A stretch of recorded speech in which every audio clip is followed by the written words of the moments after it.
সিনার ভিতরে কোরআন আছে, এই জন্য কোরআনের হাফেজ যারা আছে এদেরকে পুরাই দিলেও তাদের সিনার কোরআন পড়ানো যায় না। কথা বলেন ঠিক না বেঠি? এই জন্য বাংলাদেশের একজন হিন্দু শিল্পী, কি শিল্পী?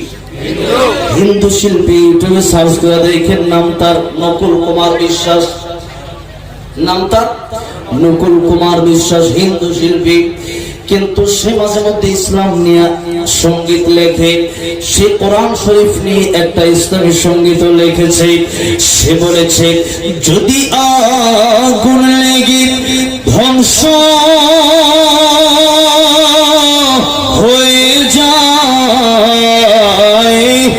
ধ্বংস হয়ে যায়, যদি আগুন লেগে ধ্বংস হয় পৃথিবীর সবের দোকান, বিশ্ব থেকে হারাবে না